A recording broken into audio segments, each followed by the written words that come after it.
శాసనసభలో స్పీకర్ చైర్పై ఆగ్రహం వ్యక్తం చేశారు బీజేఎల్పీ నేత ఏలేటి మహేశ్వర్ రెడ్డి. ప్యానెల్ స్పీకర్గా ఎంఐఎం ఎమ్మెల్యే మొహినుద్దీన్ స్పీకర్ చైర్లో కూర్చున్నారు. ద్రవ్య వినిమయ బిల్లుపై మహేశ్వర్ రెడ్డి సభలో మాట్లాడుతుండగా సమయం అయిపోయిందంటూ బెల్ కొట్టారు ప్యానెల్ స్పీకర్ మొహినుద్దీన్. దీంతో ఆగ్రహం వ్యక్తం చేశారు మహేశ్వర్ రెడ్డి. వందే మాతర గీతాన్ని గౌరవించని వ్యక్తిని స్పీకర్ చైర్లో కూర్చోబెట్టి మాట్లాడేందుకు సమయం ఇవ్వాలని వాళ్ళని అడుక్కునే పరిస్థితి తీసుకొచ్చారని మండిపడ్డారు. ప్రధాన ప్రతిపక్షాన్ని సస్పెండ్ చేసి తమను కూడా మాట్లాడనివ్వడం లేదని ఫైర్ అయ్యారు.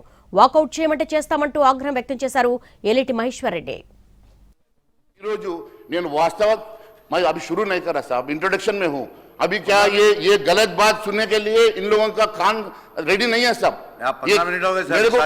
मेरे को 1 घंटा क्या है, क्या स्टार्ट हुआ, क्या हमको कितना टाइम दिए. మా పరిస్థితి ఎట్లా వచ్చిందంటే మీరు ఈ రోజు ఎవరైతే వందే మాతర గీతాన్ని అవమానించి బయటకు వాకౌట్ చేసిన వాళ్ళని కూర్చోబెట్టి మమ్మల్ని ఈ రోజు వాళ్ళతోటి మైక్ అడిగిపించుకునే పరిస్థితి ఈ రోజు మేము మొదలు పెట్టక ముందే వాస్తవాన్ని మమ్మల్ని కూడా వాకౌట్ చేయమనండి, వాళ్ళకి సస్పెండ్ చేయండి.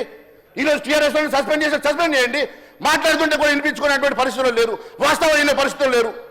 ఇన్ని తప్పులు ఇన్ని అబద్ధాలు ఈ బడ్జెట్ లో పెట్టి కూడా ఈ రకంగా మమ్మల్ని గొంతు నొక్కే పరిస్థితి చేయడం ఇది సమంజసం కాదు అధ్యక్ష. మరి వాకౌట్ చేయమంటే మేము వాకౌట్ చేస్తాం.